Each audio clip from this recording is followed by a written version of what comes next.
días. Bueno, entiendo que me estáis escuchando, no tengo retorno. Entonces, pues yo voy a empezar. Os agradecería que cerrarais los micrófonos porque a veces se oye entrecortado. Bueno, antes de nada agradeceros a todos que en esta mañana primaveral estéis dispuestos a compartir con nosotros esta jornada, la celebración del Día Mundial de las Enfermedades Reumáticas de los Jóvenes, de la artritis en los jóvenes. Tengo que felicitar enérgicamente a la SERP, a su junta directiva, han hecho un esfuerzo magnífico. Yo creo que el programa es fenomenal y vamos a aprender y a disfrutar todos, aunque sin duda los protagonistas sois los pacientes y las familias, entonces os animo a participar y a ir poniendo preguntas en el chat. Tengo que agradecer la confianza en dejarme moderar esta charla y paso ya a presentaros a nuestra ponente, ¿no? Tenemos una ponente fantástica, Rocío Galindo Zavala, que es adjunta del Servicio de Pediatría del Hospital Materno Infantil del Málaga, del Sistema Andaluz de Salud, y está adscrita a la Unidad de Reumatología Pediátrica. Es coordinadora del Grupo de Trabajo en Osteoporosis y Osteogénesis Imperfecta de la SERPE, con gran dinamismo, energía y capacidad de trabajo. Hizo su tesis doctoral precisamente en metabolismo óseo en pacientes con artritis idiopática juvenil y, como veis, tiene un alto interés en el metabolismo óseo infanto-juvenil y en las enfermedades inflamatorias inmunomediadas de la infancia y la adolescencia. Y, por supuesto, es autora de publicaciones de relevancia en estas áreas, algunas incluso merecedoras de premios. Y ya le voy a dar paso, nos va a dar una charla sobre las novedades que han surgido en los últimos años más recientes en el tratamiento de la artritis idiopática juvenil y la uveitis asociada a la IJ. Así que, adelante, Rocío. ¿Me escucháis? Muy bien. Supongo que sí, ¿no? Bueno, muchas gracias, Genaro, por la presentación. Aprovecho antes de empezar para agradecer a la SERPE que haya pensado en mí para contaros hoy un poquito sobre las novedades en el tratamiento de la IJ, y os agradezco sobre todo a todos los que estáis conectados un sábado por la mañana interesándoos por las enfermedades reumáticas del niño, que la verdad es que es de agradecer. Yo, como os decía, un segundito ahora, ¿vale? Como os decía, voy a hablaros de las novedades que han surgido en los últimos años con respecto al tratamiento de la artritis idiopática juvenil y de la uveitis asociada. Un segundito porque ahora puedo pasar, perfecto. Este es el guión que voy a seguir durante la sesión. Haremos una pequeña introducción, sobre todo para recordar algunos conceptos sobre qué es la artritis idiopática juvenil y qué es la uveitis y en qué consiste básicamente su tratamiento. Aunque, como os decía, es una sesión de novedades, yo creo que hay que ser justos y creo que es importante que recordemos cuáles son los fármacos que ya tenemos, cuáles son los fármacos que ya utilizamos y que entendamos de dónde venimos para poder luego entender pues, las novedades que han ido surgiendo. Entraremos luego en las novedades. Yo he intentado destacar las cosas que a mí me parecen más interesantes o que creo que a los padres os podían resultar de más interés y terminaremos con las conclusiones.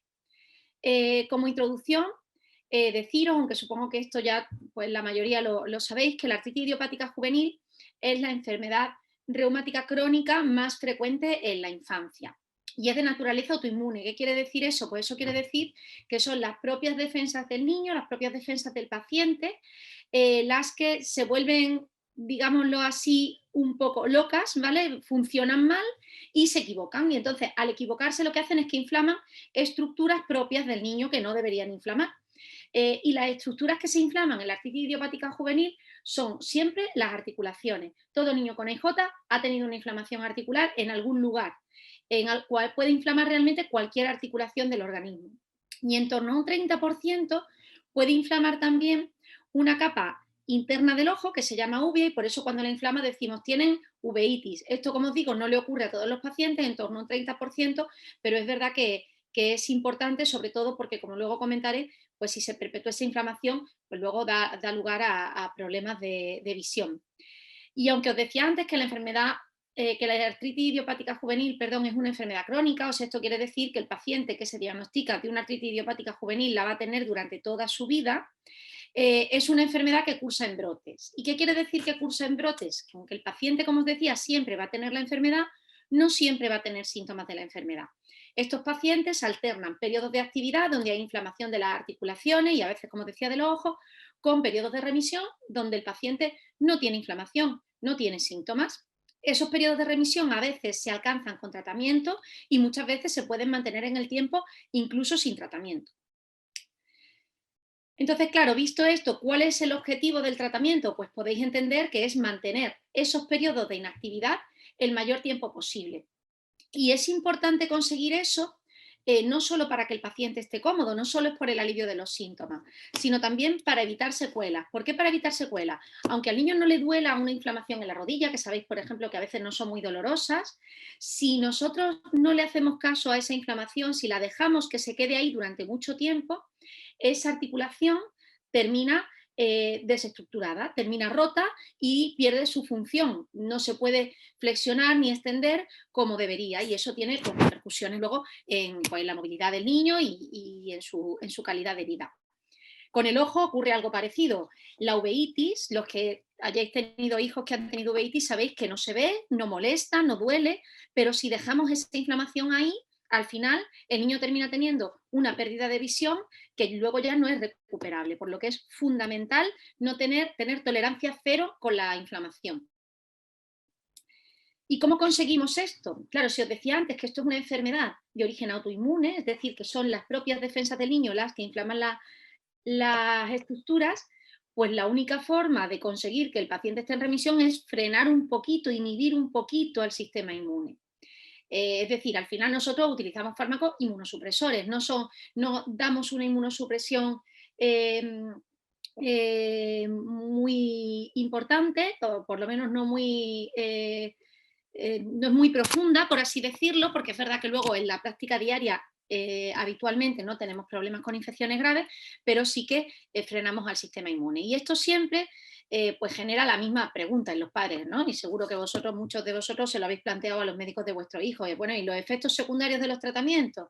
De frenar las defensas y todo esto. Bueno, pues yo a esa pregunta siempre suelo contestar que la enfermedad no trae prospectos, pero si dejamos la inflamación que campe a sus anchas, pues eso a largo plazo tiene muchos efectos secundarios. Entonces, al final siempre hay que poner riesgo-beneficio, ¿no? Y muchas veces compensa el poner tratamiento porque, como luego veremos, además se toleran bien.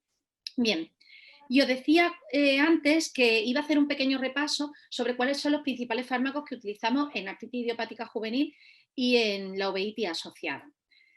Deciros que distinguimos dos tipos de tratamiento. El tratamiento del brote, cuyo objetivo es que cuando el paciente está en un brote, es decir, cuando tiene inflamación, eliminar esa inflamación, y ese tratamiento de brote siempre son los corticoides. Se pueden administrar por distintas vías y ahora hablaremos un poquito de ello. Y luego tenemos el tratamiento de mantenimiento. El objetivo del tratamiento de mantenimiento es diferente. No es sacar al paciente del brote, es, una vez que está fuera del brote, mantenerlo fuera del mismo el máximo tiempo posible. Ahí, como veis, hay distintos escalones de tratamiento. Solemos empezar, como muchos de vosotros sabréis, por un fármaco que se llama metotrexato, y en función de si el paciente sigue teniendo o no brotes de este tratamiento, se van escalando ¿no? Y se van asociando al metotrexato distintos medicamentos. Con respecto a los corticoides, dos palabras nada más, en esto no hay novedades recientes. Son unos medicamentos que tienen pues no muy buena prensa y eso es porque cuando los mantenemos a muy largo plazo, cuando se mantienen durante años en los pacientes, pues dan lugar a efectos secundarios pues graves y que son muchas veces irreversibles.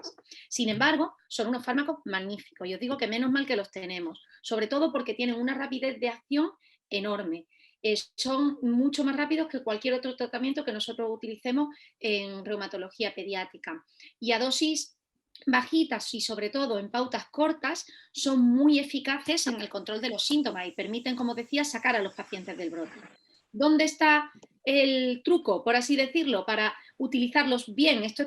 Realmente esto es como poner como un cuchillo. El cuchillo, bueno, pues mal utilizado pues puede hacer mucho daño, pero no es muy útil, ¿verdad? Todos utilizáis cuchillos y no os hacéis daño y os sirve para muchas cosas. Pues algo así ocurre con los corticoides. Es importante usarlos a la menor dosis posible, durante el menor tiempo posible y con lo que nosotros llamamos terapia puente. ¿Esto qué es? Como veremos ahora, los tratamientos de mantenimiento tardan tiempo en hacer efecto y nosotros ponemos los corticoides hasta que el tratamiento de mantenimiento alcanza buenos niveles y es capaz luego de mantener la remisión, de mantener al paciente fuera del brote. Bien, centrándonos ya en el tratamiento de mantenimiento, os decía, el primer fármaco que solemos utilizar es el metotrexate. El metotrexate es un fármaco magnífico. Hay otros medicamentos que podemos utilizar en ese primer escalón, que son la leflunomida, la sulfasalazina, donde no voy a entrar porque no se pueden poner en niños pequeñitos, son menos eficaces y la verdad es que lo utilizamos muchísimo. Como os decía, el metotrexato es un medicamento magnífico al que profesionales que nos dedicamos a la IJ, todos los pacientes y todas las familias le debemos mucho, porque este medicamento, cuando apareció y empezó a utilizarse en IJ, revolucionó el pronóstico de la enfermedad. Fue el primer medicamento que conseguía mantener a un gran porcentaje de los pacientes en remisión y consiguió que niños con AIJ, sobre todo en formas graves, que acababan con muchas limitaciones funcionales, que acababan a veces incluso en silla de ruedas, pues consiguió que esos pacientes pues llevaran una vida prácticamente normal y que no tuvieran secuelas. Tiene un problema, bueno, tiene varios problemas. Uno de ellos es que el inicio de efecto, como os decía, no es inmediato, tarda 3-4 semanas en hacer efecto y no alcanza su máximo efecto hasta que no lleva 2-3 meses administrándose. Y luego es cierto que tiene mala fama, pues sobre todo porque da pues muchos problemas de tolerancia, básicamente. Da náuseas, vómitos a veces el día después de su administración. Sin embargo, como os decía, es capaz de controlar hasta el 70% de los niños con AIJ, eso es muchísimo. Y luego hay una gran ventaja y es que se usa en niños desde el año 92. Quizá esto no sé si es muy políticamente correcto decirlo en una sesión de novedades, pero los fármacos antiguos tienen cosas muy buenas. Esto es como los buenos amigos, ¿no? Que uno pues sabe que tiene sus virtudes y sus defectos, pero lo conocemos muy bien y sabemos por dónde nos va a salir. Pues algo así ocurre con el metotrexato. Los médicos que trabajamos en reumatología pediátrica tenemos mucha experiencia, conocemos muy bien sus efectos secundarios y es muy difícil llevarnos sorpresas con el metotrexato y eso es una gran ventaja.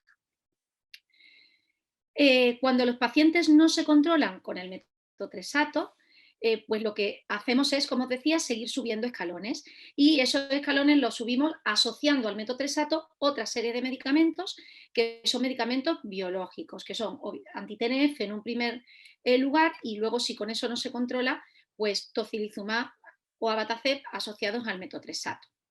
Esos medicamentos, como os decía, se llaman todos ellos, pertenecen al grupo de los medicamentos que se llaman fármacos biológicos. ¿Y qué son los fármacos biológicos? Bueno, pues son medicamentos que tienen la capacidad de bloquear una molécula concreta de la cadena inflamatoria. Hay diferentes, como os decía, los primeros que se asocian al metotrexato son los anti-TNF, seguro que os suenan algunos de ellos, ¿no? El etanercept, que es el Enbrel, el adalimumab, el Humira. Y luego, pues eso, si con eso no se controla, se pasa a otro tipo de medicamentos. De los anti-TNF, etanercept y adalimumab son los dos que más utilizamos. El adalimumab es efectivo en uveitis, el etanercept no. Y el infliximab es un fármaco que se utiliza menos porque su administración es intravenosa y al final pues, es más cómodo utilizar los otros dos. En caso de que el paciente no se controle con metotrexato y anti-TNF, podemos utilizar uno de estos dos, que son tocilizumab y abatacept. Estos dos ya sí que se formulan, por lo menos inicialmente, para administración intravenosa y ambos son efectivos en uveitis. Y este es el esquema de tratamiento clásico que tenemos hasta hace muy poquitos años. Voy a intentar ahora haceros un resumen de las principales novedades que han ido surgiendo. Para empezar, contaros una novedad sobre los anti-TNF. Y es que hace unos años se empieza a ver un fenómeno que se llama inmunogenicidad, que para que lo entendáis es que nos damos cuenta de que hay algunos pacientes que con algunos anti-TNF, en concreto con adalimumab o con infliximab, son capaces de crear anticuerpos contra el medicamento. con la mala suerte de que además son anticuerpos contra el medicamento que bloquean la acción del medicamento.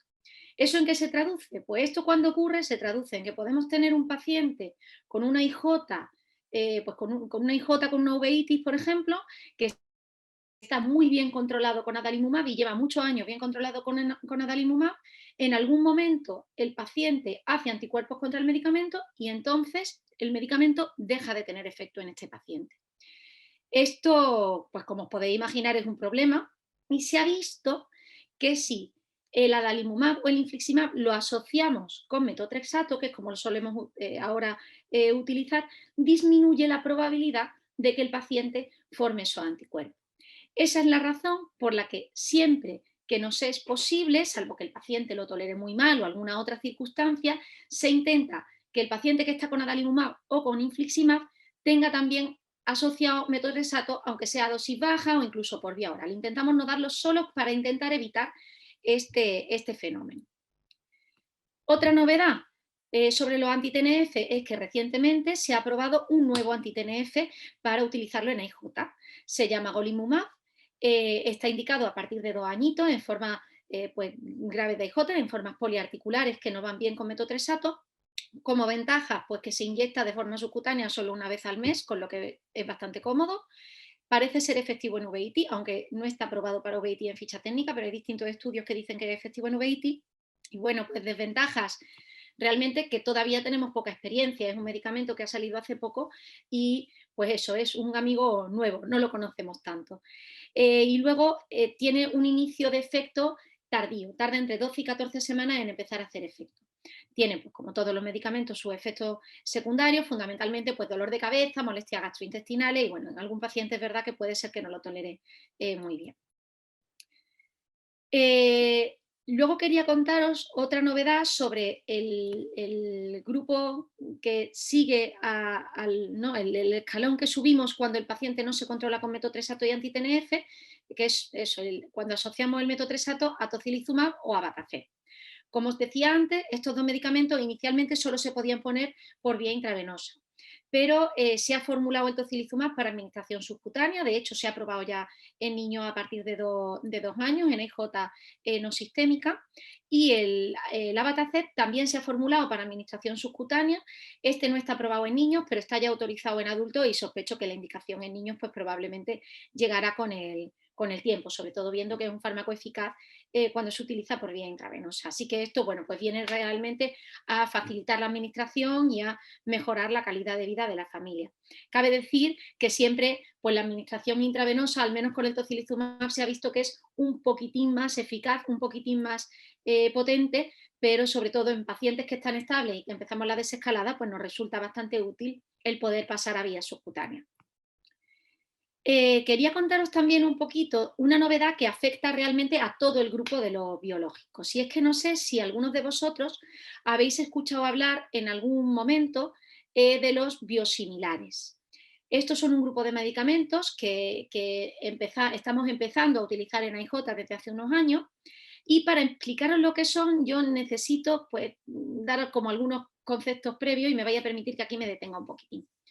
Os decía antes que los medicamentos biológicos, que son todo eso, tocilizumab, Abatacept, anti-TNF, bloquean una sola molécula de la inflamación. Bien, tienen en común además una cosa que es su proceso de fabricación, que es un poco especial. Si la mayor parte de los medicamentos pues, se forman mediante síntesis química, pues no sé, igual que hacíamos, no sé si vosotros lo hacíais en el instituto, yo lo hacía en el instituto, ¿no? Que cogías pues, un compuesto y otro compuesto en 2 probetas, los mezclabas, los calentabas, los agitabas y entonces las moléculas se combinan y forman pues, otra sustancia nueva, ¿no? Esto es el proceso de síntesis, de fabricación de la mayor parte de los medicamentos convencionales. Pues bien, los biológicos se fabrican de una forma especial, porque lo que hacemos es que cogemos una célula de las defensas y a esa célula de las defensas la engañamos para que crea que esa molécula de la inflamación que queremos bloquear es pues un enemigo. Y entonces ese linfocito, esa célula, pues crea anticuerpos contra esa molécula de la inflamación. Y esos anticuerpos contra la molécula de la inflamación es lo que realmente es el medicamento. Este proceso, como os podéis imaginar, es muchísimo más complicado que la síntesis química, muchísimo más lento y muchísimo más costoso. Supongo que también sabéis que cuando un laboratorio farmacéutico inventa un medicamento, pues eso normalmente lleva detrás pues, un montón de investigación, un montón de inversión económica, y entonces, una vez que lo patenta, el laboratorio farmacéutico tiene la exclusividad de fabricar y comercializar ese medicamento durante un tiempo determinado. Pero cuando ese tiempo pasa, pues realmente se abre la puerta, se caduca la patente y se abre la puerta a que cualquier otro laboratorio farmacéutico pueda sintetizar y pueda comercializar el medicamento. Y entonces esto es lo que se llama medicamentos genéricos. Los medicamentos genéricos son exactamente iguales en su estructura química que los originales. ¿Qué ocurre con los medicamentos biológicos? Imaginaos si esta de aquí que veis es la molécula de metotrexato, esto que es el Enbrel, pues es que esto que veis aquí pues puede ser un trocito mínimo de esa gran molécula de Enbrel, ¿no? Son moléculas enormes los biológicos. El proceso de patente, pues básicamente es igual, ¿no? Pero cuando caduca, pues se abre la puerta a que otros laboratorios puedan fabricarlo. Pero entonces no se puede llamar genérico, se llama biosimilar. Y se llama biosimilar porque, como os decía, el genérico y el fármaco original son exactamente iguales. Pero el biosimilar y el biológico no son exactamente iguales. ¿Y por qué? Bueno, pues para intentar que lo entendáis, esto es como coger un montón de fichas de Lego, ¿no? Y este es el medicamento químico. Bueno, pues una estructura pues, muy sencillita, ¿no? Que habrá ahí 15, 20 piezas. Y decimos, bueno, pues hay que construir un montón de casitas exactamente iguales que esta. Y eso además, pues lo llevan a cabo máquinas que están programadas para eso. Podéis entender que es muy fácil hacer, pues, yo que sé, todas las casitas de estas que queráis, infinitas. Pero claro, la cosa cambia, si hay que construir pues una súper gran ciudad como esta y además lo que los construye pues son organismos vivos. Probablemente vamos a obtener copias prácticamente iguales, pero seguro que si miramos con lupa hay una piececita en un tejado que falta o un tejado que tiene una piececita más alta, pequeños detalles que hacen que no sean exactamente iguales. En resumen, las cosas que son inertes es muy fácil hacer copias iguales, pero pues cuando hay organismos vivos implicados es muy difícil, pueden parecerse muchísimo, pero siempre hay pequeñitas diferencias.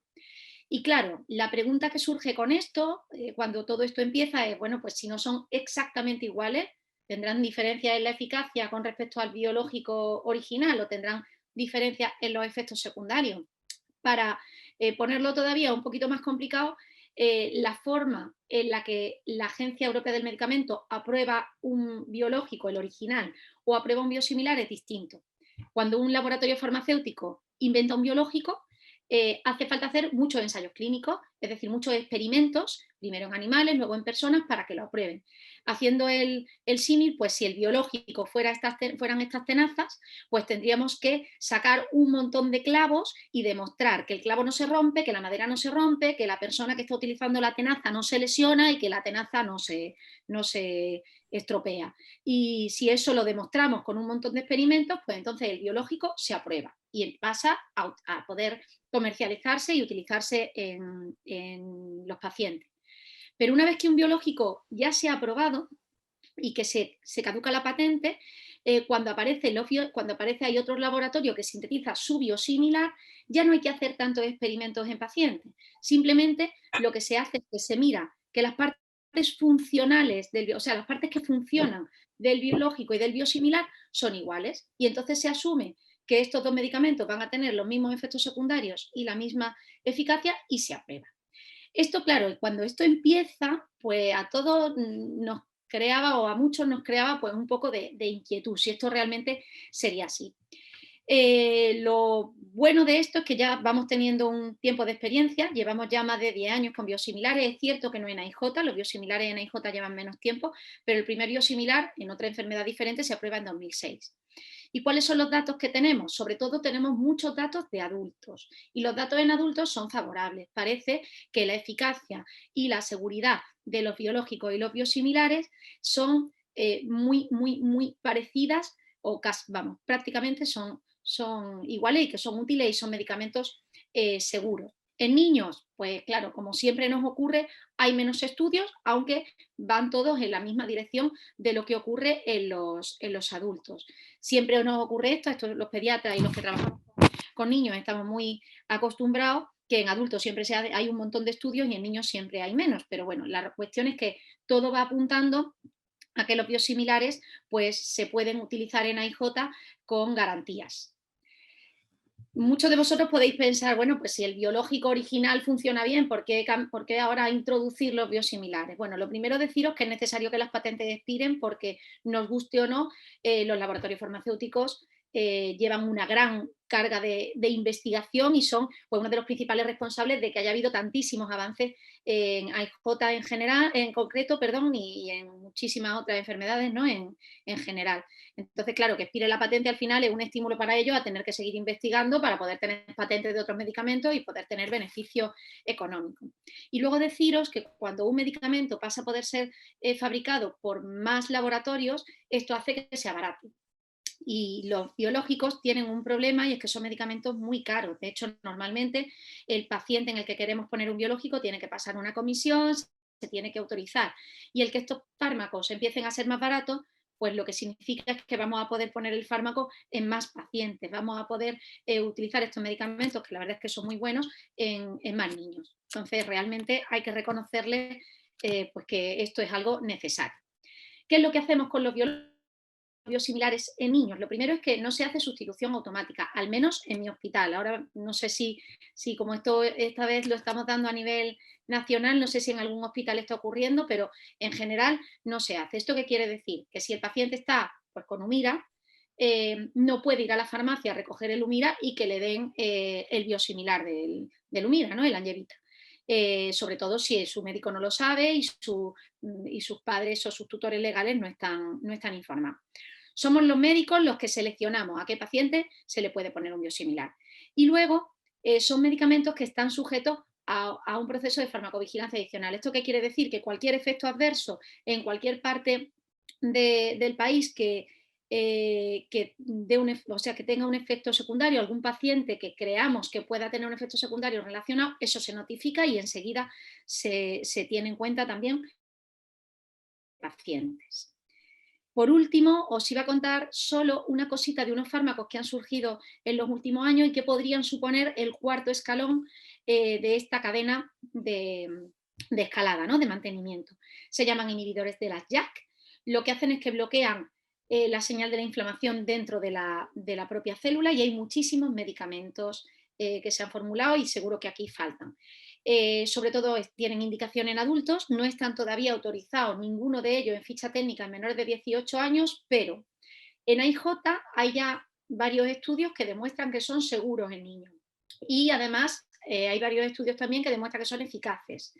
Os pongo aquí una foto de distintos estudios que están aún en marcha con este tipo de medicamentos en AIJ. Cuando hay tantos estudios normalmente es porque está funcionando, si no, no hay tanta gente que se mete a investigar esto en esta enfermedad.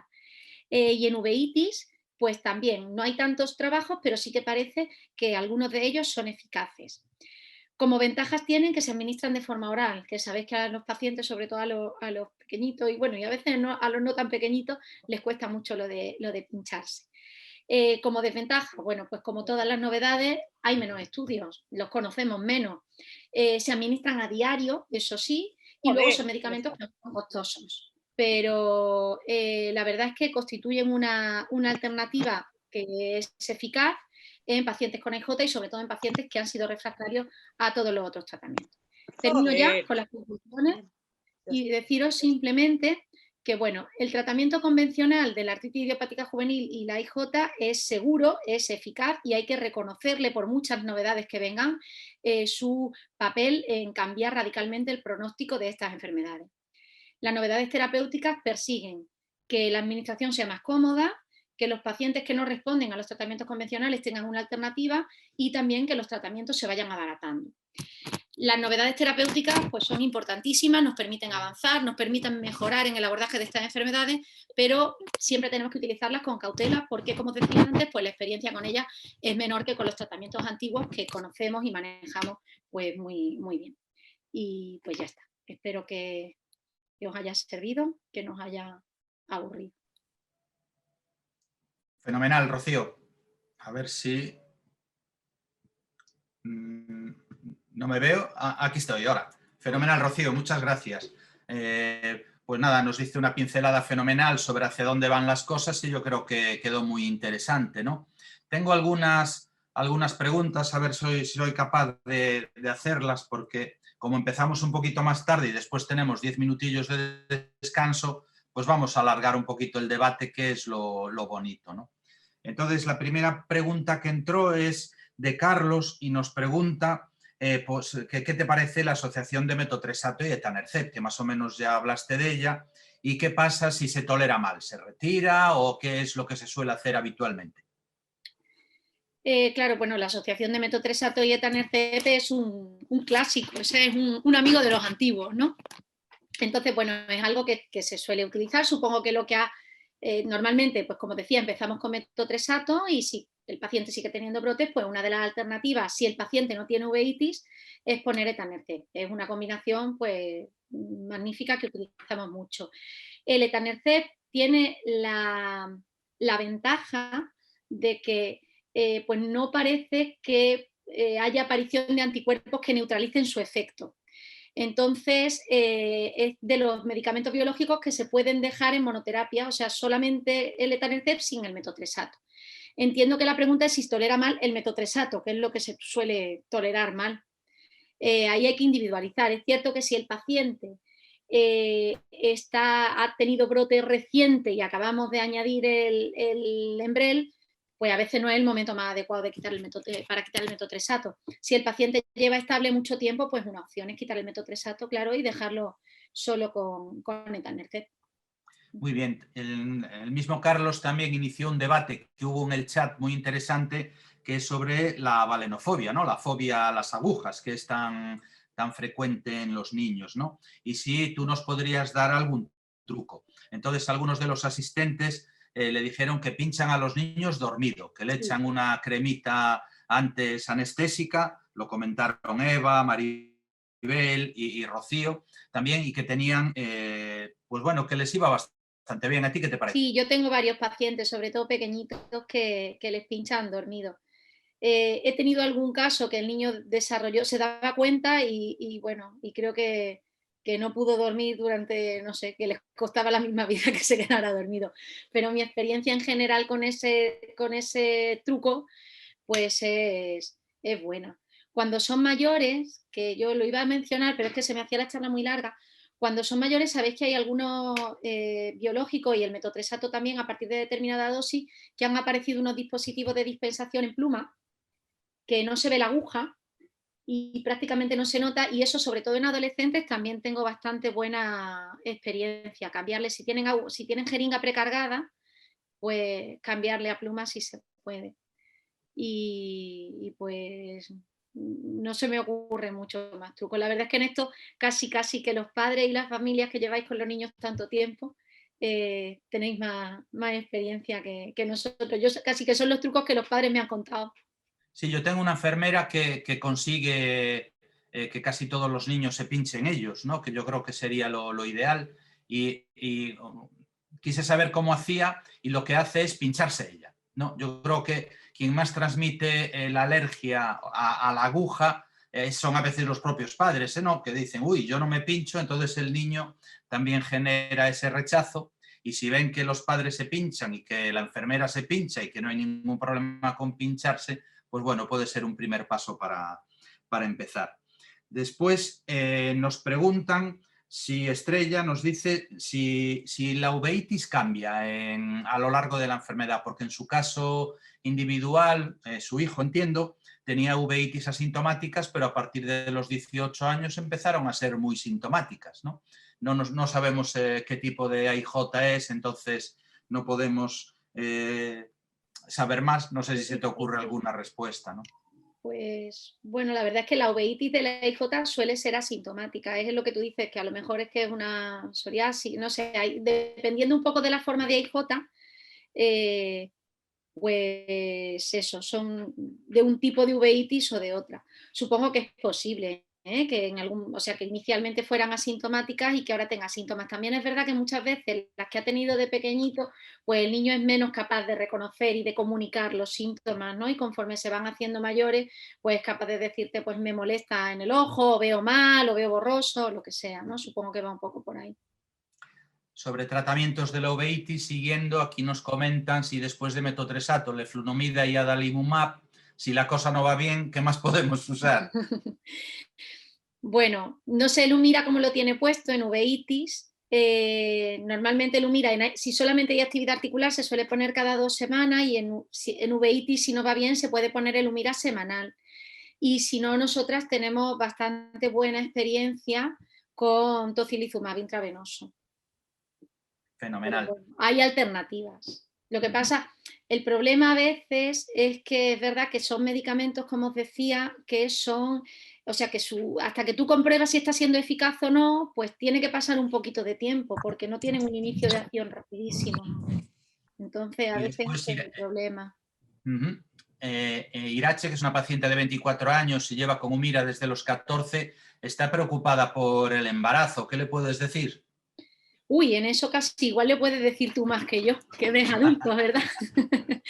Bueno, yo creo que se puede poner en el embarazo, corrígeme si me equivoco, ¿eh? Yo soy pediatra, vamos, creo que lo había dicho Genaro antes y es verdad que no tengo experiencia en embarazadas con adalimumab, pero creo que se puede administrar sin problema.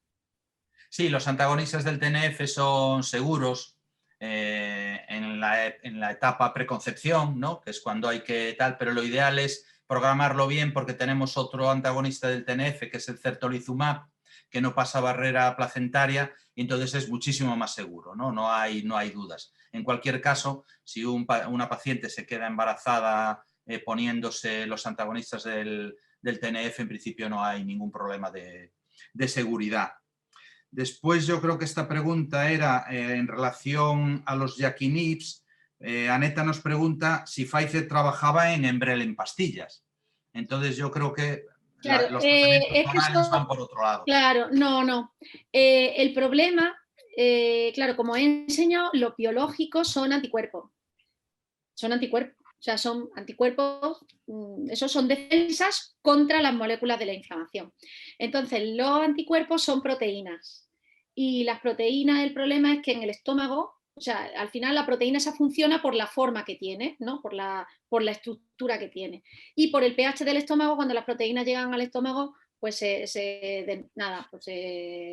pues se rompen. Entonces, si damos un Enbrel por vía oral, no, o sea, es que no sé si habrá alguna forma luego de inventarse lo que vaya, no sé, la ciencia sabe Dios, pero realmente es un concepto que es muy complicado que se vaya a poder dar un biológico por vía oral. De hecho, si os dais cuenta, los biológicos todos o son intravenosos o son subcutáneos. El metotrexato se da en pastillas porque no es biológico, porque es una estructura química mucho más sencilla, pero ¿no? Y los inhibidores de las JAK es que son moléculas muy pequeñitas, pero lo que son moléculas grandes, pues cuando pasa por el tubo digestivo, es que para absorberlas hay que partirlas, si no, no las podemos absorber. Entonces eso no es Exacto. imposible. Nos están ya amenazando con la claqueta. Entonces, nada, 2 comentarios. Hay varias preguntas sobre la COVID, pero va a hablar Inma después y nos va a dejar todo claro, ¿no?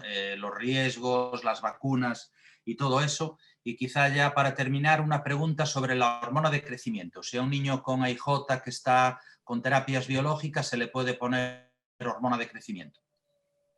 Bueno, pues si la necesita y tiene indicación, sí. Lo único es que es verdad que hay veces que tienen problema de crecimiento porque a lo mejor es una enfermedad que ha estado infradiagnosticada mucho tiempo y si el niño es pequeñito muchas veces controlamos la actividad de la enfermedad y solo con controlarla el niño hace un catch-up que se llama, ¿no? Que es como que coge carrerilla y al final recupera lo que había perdido y no hace falta ponerla. Entonces, bueno, si por otra indicación o por otra circunstancia, pues endocrinología lo ve y considera que se va a beneficiar, pues no habría ningún problema en combinarlo, claro.